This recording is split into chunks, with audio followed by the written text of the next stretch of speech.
you. Today I am going to explain you about the features of Java. Okay, so Java features, right? So let me list out some of the important features of Java. The first one is object oriented, right?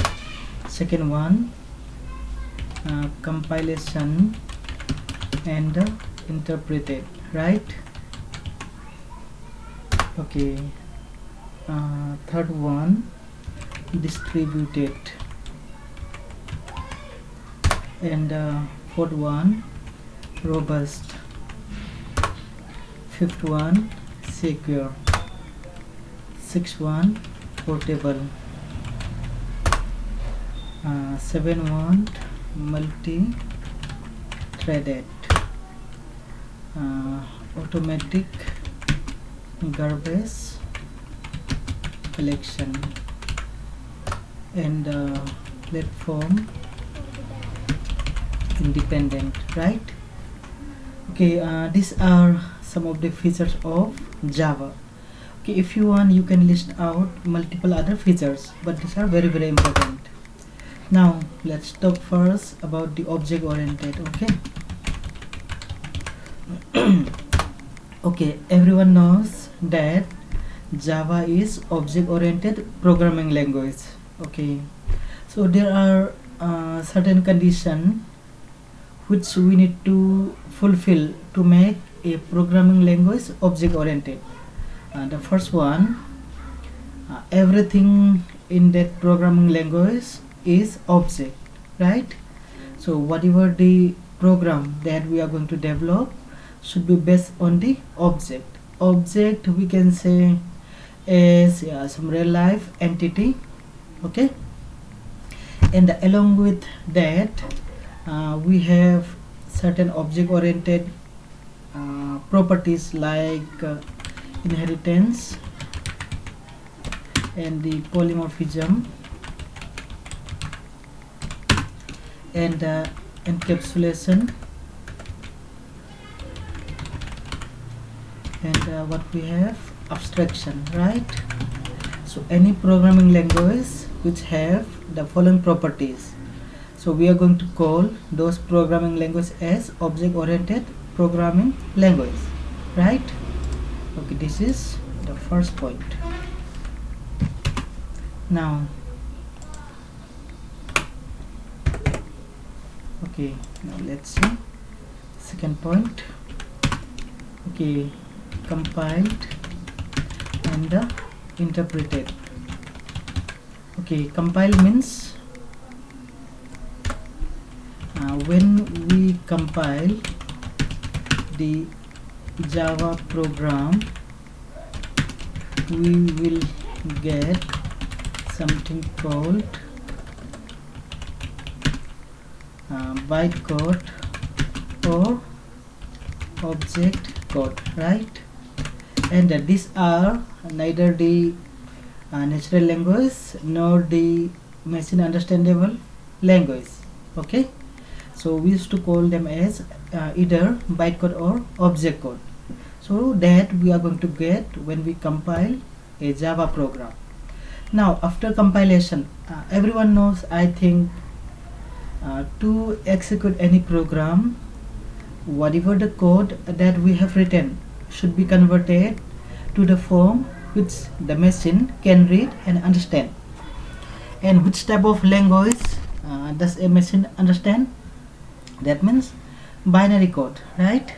So to convert the object code to the machine understandable format, what we need to do? We need to interpret, right? Next, we have to interpret the bytecode to get machine understandable code, that is binary code, right? So after that, our Java program code will be executed, right? So that process is nothing but the compilation and the interpretation. Okay, now third point. So what's in the third point?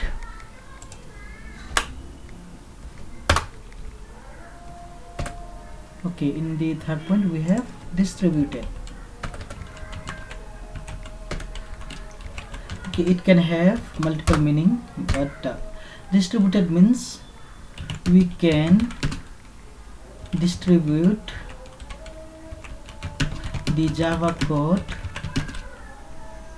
throughout multiple systems. Okay, the best example of distributing any software or any code is through the internet. I hope many of us frequently executing the Java code available on the internet, right? So that is nothing but the distributed. That means we can distribute the Java program throughout multiple systems and we can execute them easily, right? So that property we called as distributed. Fine. Now fourth point, what robust. Okay, we consider Java as a robust programming language. Robust means powerful. Okay, why like that? Because in Java garbage collection is done automatically, right? That means we do not need to write any extra code to clean the unnecessary code available in the Java program. So that concept we called as garbage collection. Anything else? What makes Java powerful? Okay, we have the exception handling, right? Concept. So what is the benefit of exception handling? Spelling mistake. Okay, exception handling means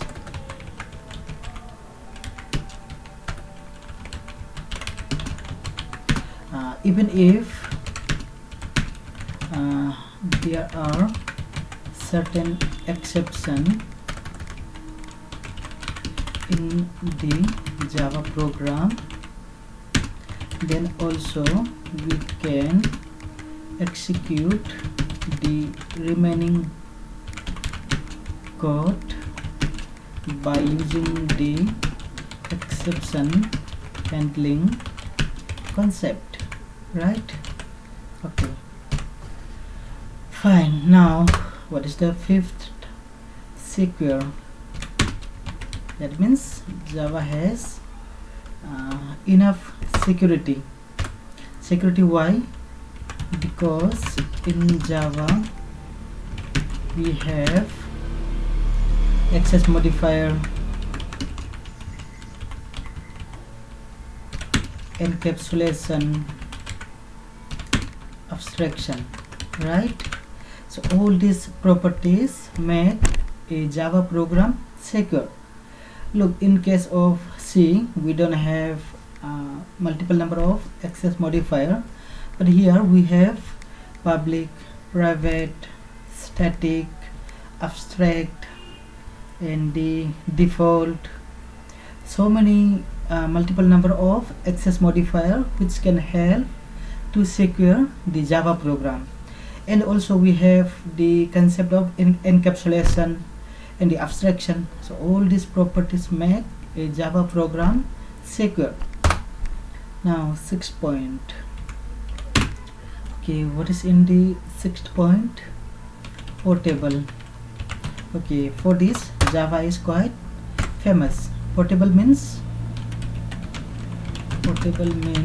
we can carry the Java program from one system and copy into another system and execute, right?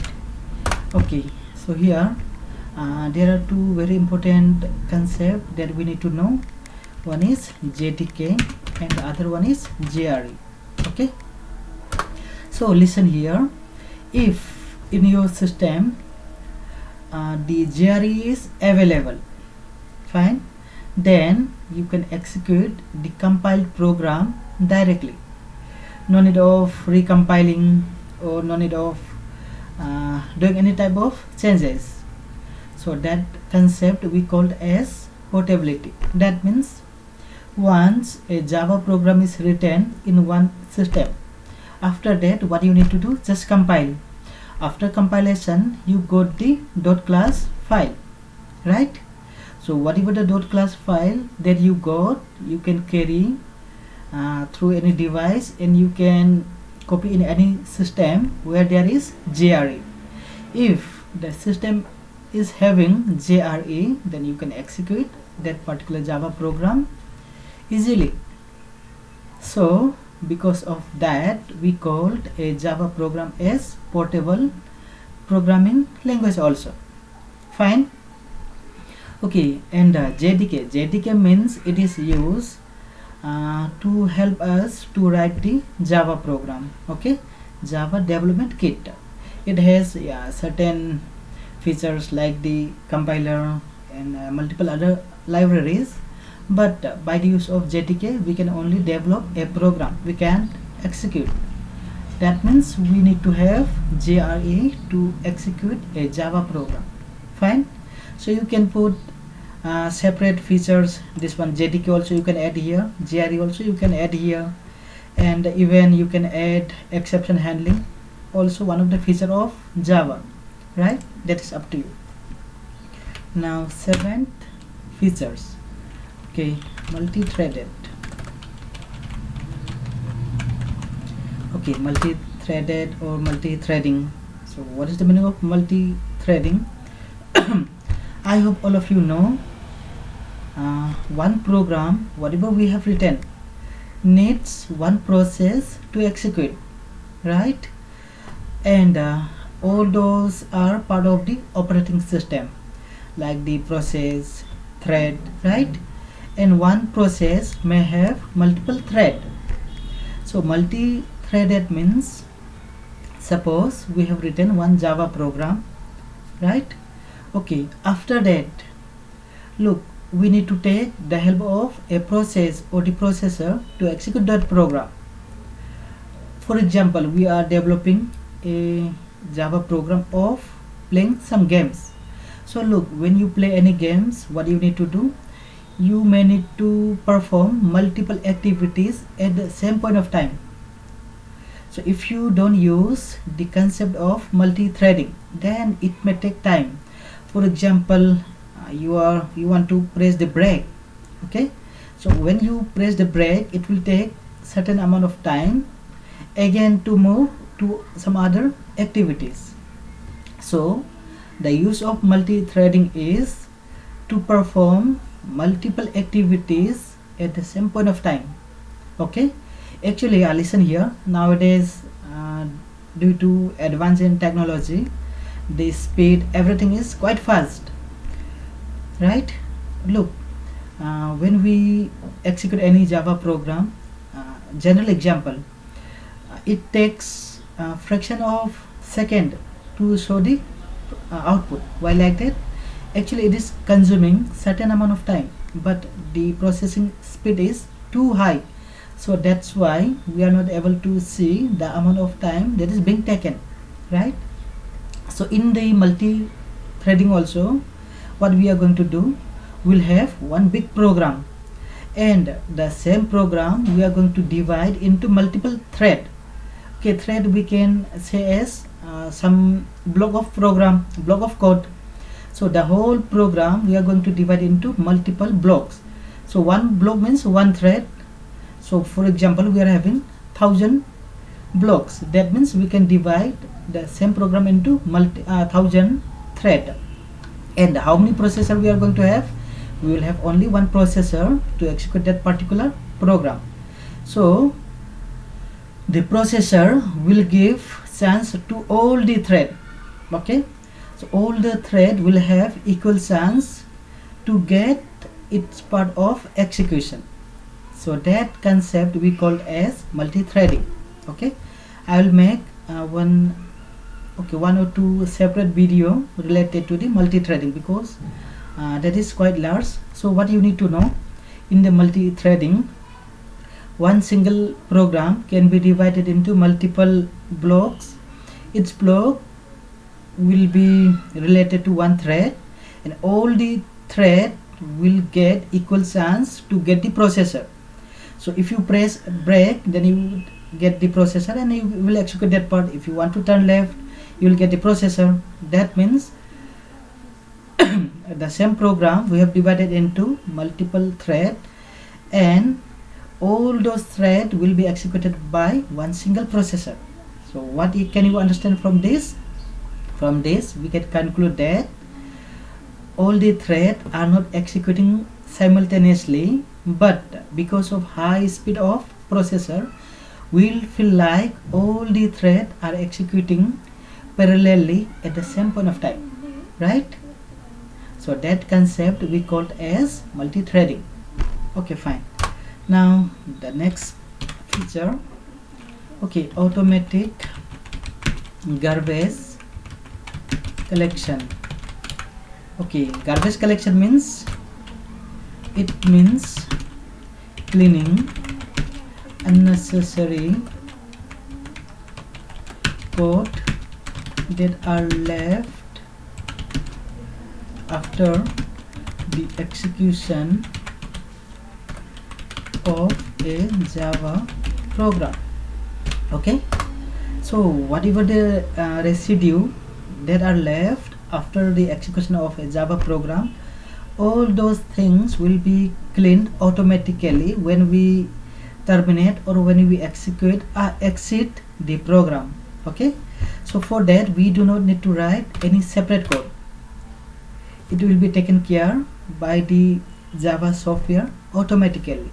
In some other programming language like C++, we have to write garbage collection code separately, but in Java we need not to take that burden of writing the garbage collection code by ourselves.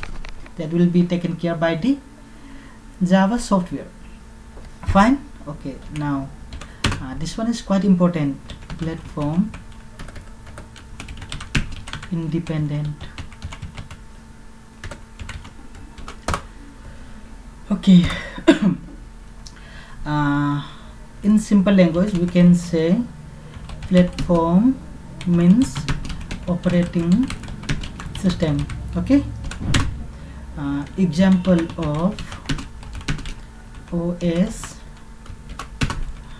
maybe Unix, Linux, Windows, Mac OS, okay, and even Android, right, etc. So all these are platform or the operating system which can be used to execute any program, right? So platform independent means, just now I took okay, here somewhat. Okay, now let me write here. So platform independent means independent of the operating system. Okay, independent of the operating system means, okay, write the Java code in one operating system and compile here, okay, in the same operating system. Now the compiled Java program can be taken and pasted on any other system with different operating system. Okay, and in that system also you can execute the Java program.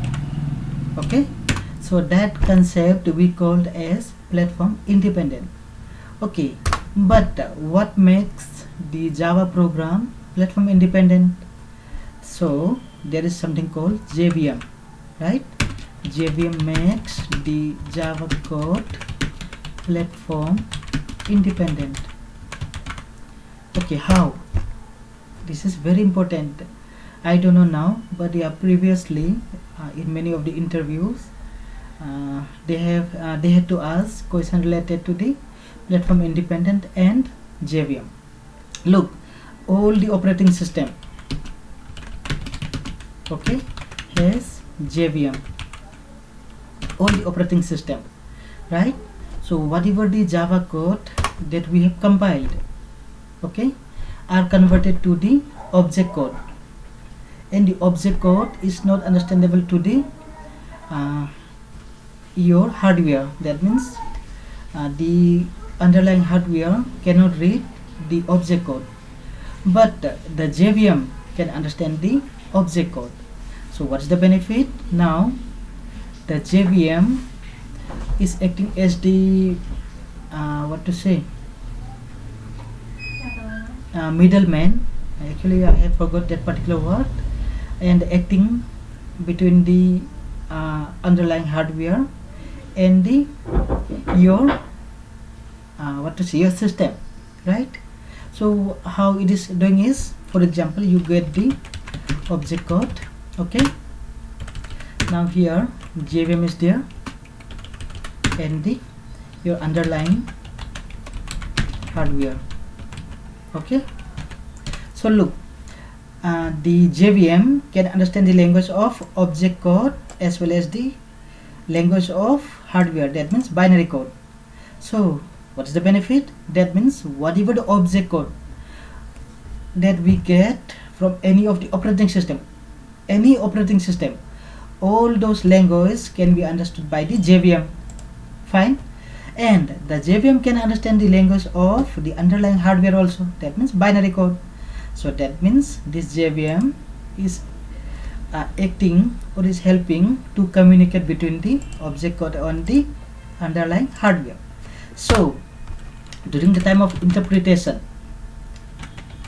okay, interpretation is done by what? By the JVM only. I hope you people are getting this concept clear now. So look, in the by the use of JDK,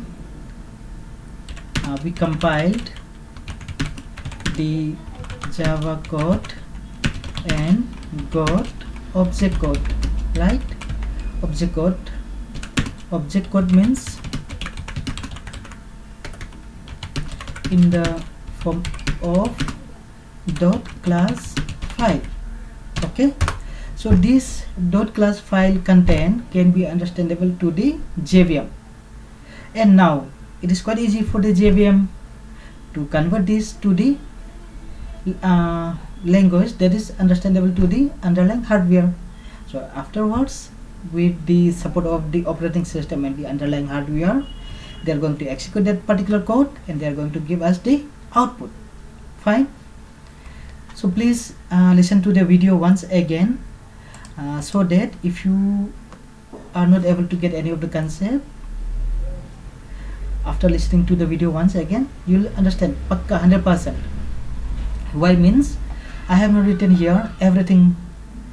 Why? Because this is a video class, right? So everything is recorded. So instead of reading the content, better to listen to this video once again from the first to the end. After that, pakka 100% you are going to get all this concept, all these properties, the meaning of all these feature of the Java. Fine. Okay, then let's stop here. If you have any doubt, anything, you can inform me or you can communicate to me so that I can re-explain those difficulties, right? Okay, then all of you have a nice day. Bye bye, take care.